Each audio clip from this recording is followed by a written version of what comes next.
मी आता आधीपासूनच सांगत होते, भीम तुमचं बोलणं ऐकणारच नाही.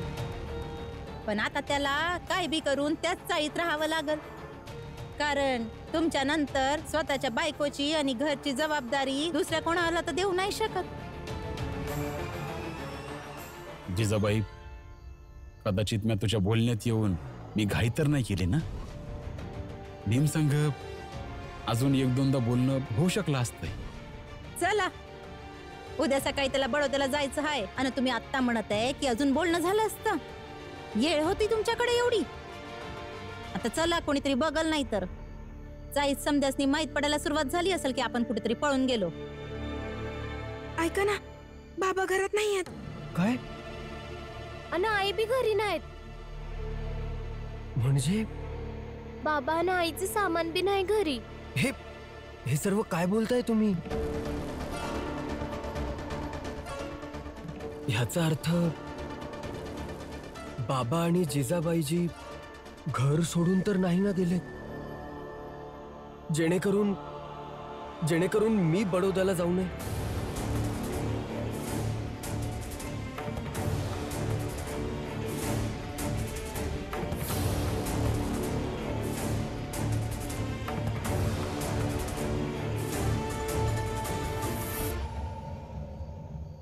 मला वाटतं आपल्याला जाऊन बाबासनी शोधलं पाहिजे. वय, चल जाऊया आणि बाबासनी शोधून आणूया. बाबा असं कसं काय गेले? नाही, आपण नाही शोधायचं त्यांना.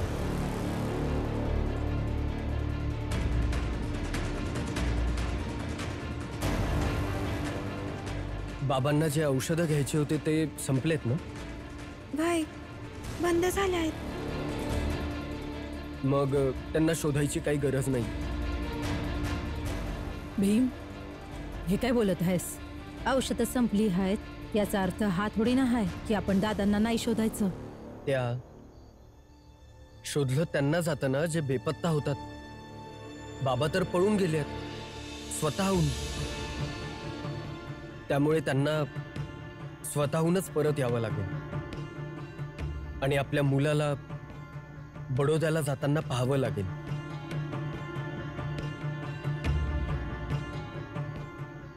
पर भीम भाऊ, तुम्हाला तर माहिती आहे ना, बाबा एकटे नाही गेलेत.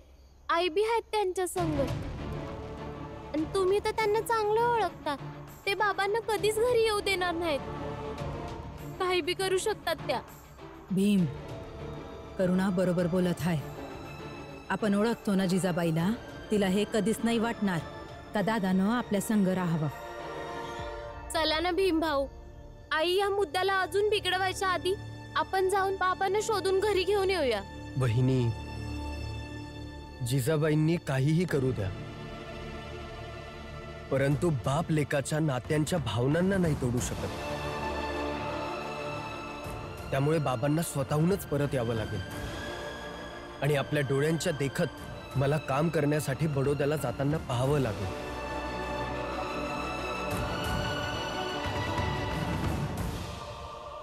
तुम्ही सर्वजण काळजी करू नका.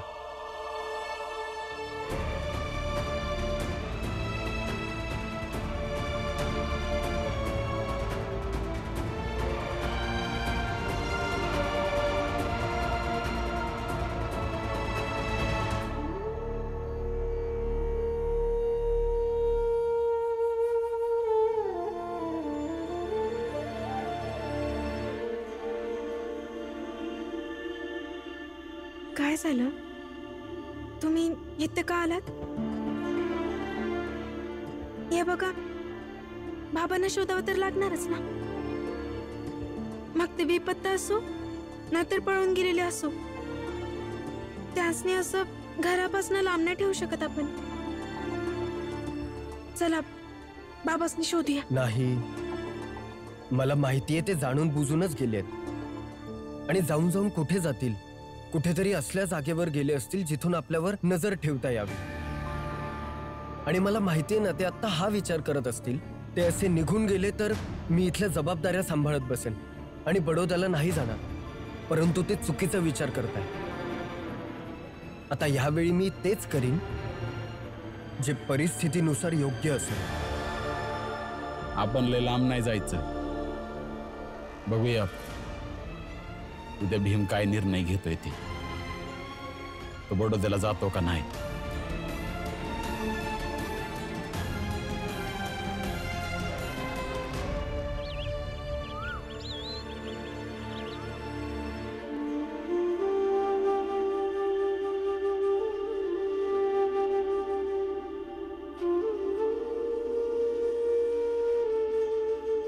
भीम, जर तू निघून गेलास तर कदाचित बाबा कवा परत येणारच नाहीत. एवढी मोठी किंमत फेडून जाणार का तू? वय भीम, मला बी हेच वाटतं की तू इथून नाही जावं. पर भीमभाऊ, तुम्ही जा. बाबांनी असं नव्हतं जायला पाहिजे. वय इथं जे होईल ते होईल, पर तुम्ही जावा.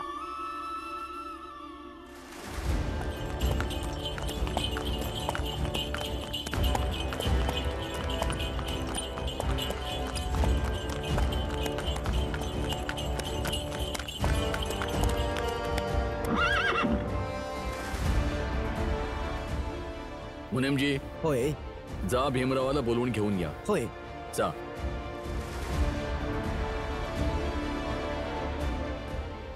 कोचवान, बग्गी मागे फिरून घ्या.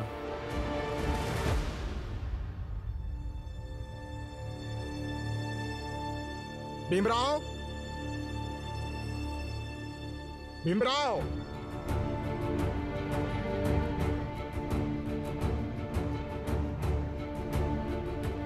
भीमराव, लवकर बाहेर ये.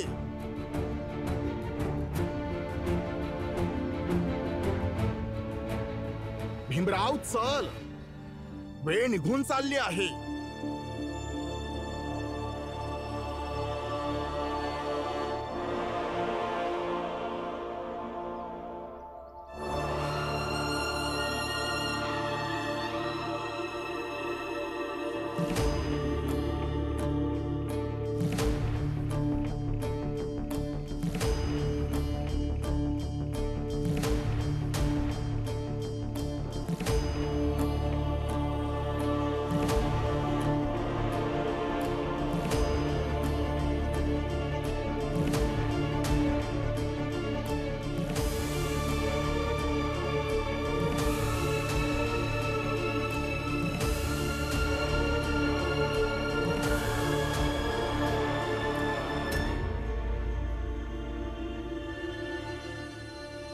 रामजी चिडून कुठेतरी गेला आहे, कारण त्याला नाही वाटत का भीमरावनं महाराजांकडे काम करावं.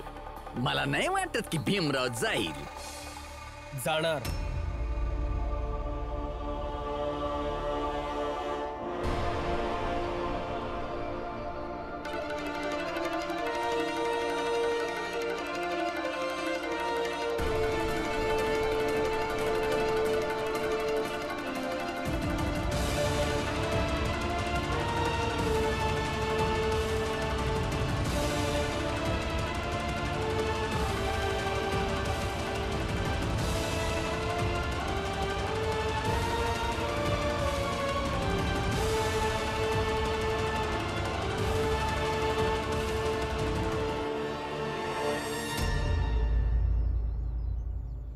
भीमराव नक्कीच जाणार.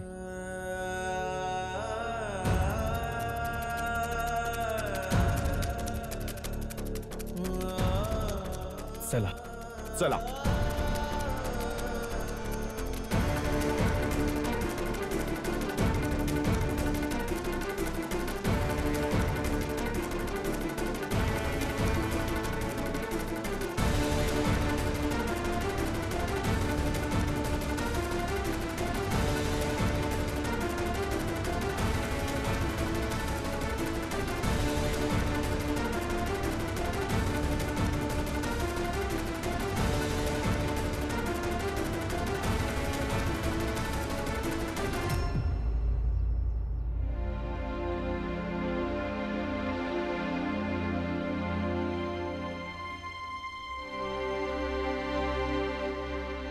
भीमपोरा, आज जर तू निघून गेलास तर मी समजून जाईन. तर दुसऱ्यांची सेवा आणि दुसऱ्यांसाठी संघर्ष करत आपल्या कुटुंबाची जबाबदारी विसरून गेला. काय विचार करतोयस? बस, आपल्याला उशीर होतोय.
तुला व्यवस्था बदलायची होती ना, आणि व्यवस्था बदलणारे फक्त कर्तव्य नाही पाळू शकत.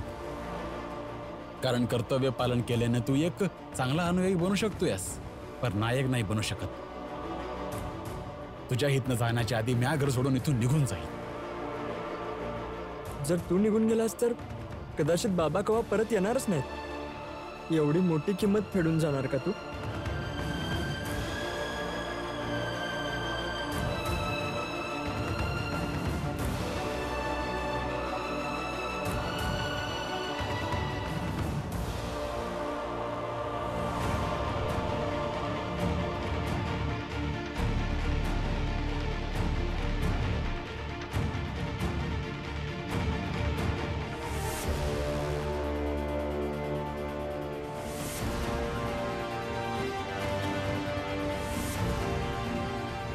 काय झालं भीमराव? क्षमा करा सर, मी ह्यावेळी तुमच्यासोबत नाही येऊ शकत.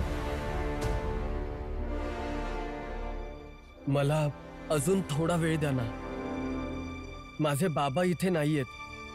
माझ्या बाबांच्या येण्याआधीच मी तुमच्यासोबत आलो तर वडिलांकडून ज्या जबाबदाऱ्या स्वतःहून मिळतात त्या जबाबदाऱ्यांचा अपमान होईल. ह्या अपराधापासून तुम्हीच मला वाचवू शकता.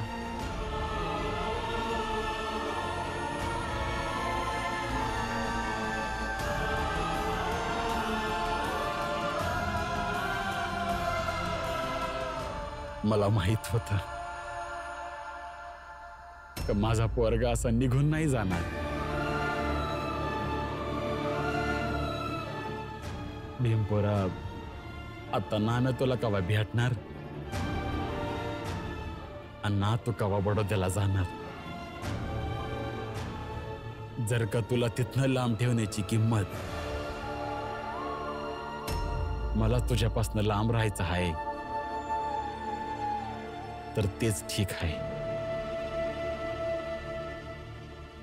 परंतु जर का तुझे बाबा कधी परत आलेच नाही तर तू बडोद्याला येणार नाहीस? नाही, असं होणारच नाहीये. बाबा येतील. बाबा लवकरच परत येतील. आणि बाबांच्या समोरच मी तुमच्या सोबत येईन. तोपर्यंत क्षमा करा सर.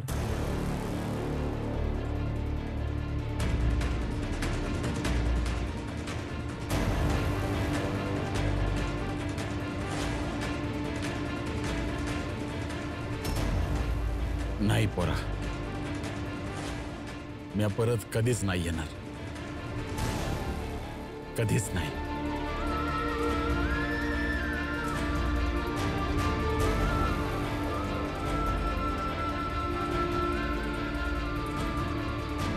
अति सुंदर. ही कमालीची पद्धत निवडली आहे रामजीने. भीमरावला बडोद्याला न जाऊ देण्याची. स्वतःच घर सोडून निघून गेला. होय, आता तो भीमराव कायमचा इथेच राहणार आणि आपण देखील हेच इच्छितो. बाबा, दादा, आपण रामजीच्या बलिदानाला अजून थोडासा रंग देऊया. म्हणजे हे बघा बाबा, रामजी नक्कीच आता इथे कुठेतरी असेल, कारण त्याला बघायचं असेल की भीमराव गेला की नाही. तर बाबा, त्या दिवशी तर तलवार थांबवली, परंतु आज आम्ही स्वतः त्या रामजीला शोधून काढून मारून टाकू. त्यानंतर सगळीकडेच पसरवू की भीमराव कुठे बाहेर जाऊ नये म्हणून रामजीने स्वतःचा जीव दिला. आणि याने आपल्या बापाच्या आत्महत्येचा संपूर्ण आरोप त्या भीमराववर येईल. उत्तम आहे. शाबास माझ्या मुला. अरे आज किती दिवसानंतर तू शहाणपणाचे बोलला आहेस. शाबास. आता तुम्ही दोघे पण जा आणि त्या रामजीला असा मृत्यू द्या की सर्वांना हेच वाटावे की त्या रामजीने आत्महत्या केली आहे. भीमराव, आपल्या बापाच्या मृत्यूचा शोक साजरा करायला तयार राहा. बाळादादा, आनंददादा, मला असं वाटतंय की तुम्ही दोघांनी मेघनाथजींच्या घराजवळ गेलं पाहिजे आणि त्या तिघा बाप मुलांवर चांगली नजर ठेवली पाहिजे, कारण ह्या संधीचा फायदा उचलून ते बाबांना हानी पोहोचवू शकतात. बाबासने हानी पोचून त्यांना काय भेटल?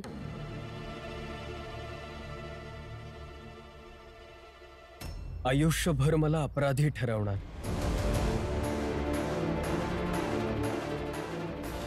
तुम्ही दोघं लवकरात लवकर जा.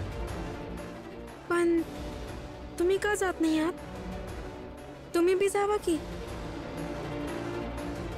नाही, मला काही दुसरं काम आहे.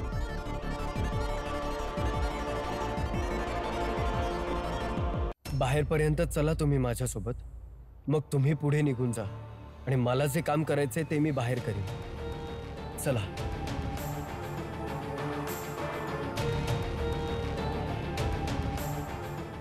पर भीमभाऊ आता काय करणार आहेत माहित नाही.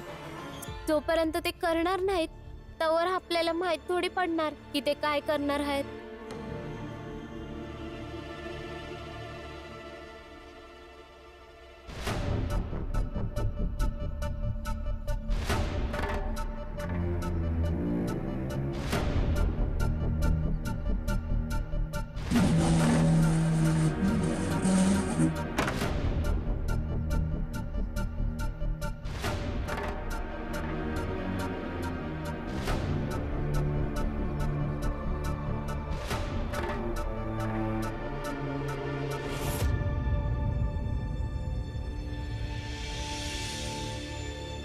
दादा, जा तुम्ही दोघे आणि बाहेर जाऊन लोकांना हे सांगा की भीमराव चाळीमध्ये तोपर्यंत अन्न पाणी ग्रहण करणार नाही जोपर्यंत त्याचे बाबा परत येत नाही.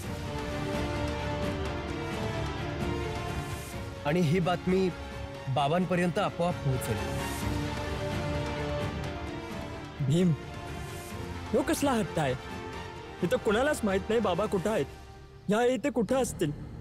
तू असा उपाशी इथं बसून राहिलास तर कसं चालेल? वयो कसला हट्ट आहे? तुम्ही असं कसं राहणार सांगा? हट्ट नाही हे हा उपाय आहे बाबांना परत आणण्याचा. ते माझ्या कारणाने घर सोडून गेलेत ना, तर माझ्यामुळेच त्यांना परत देखील यावं लागेल. बाळा दादा, तुम्ही काळजी करू नका, तुम्ही जा.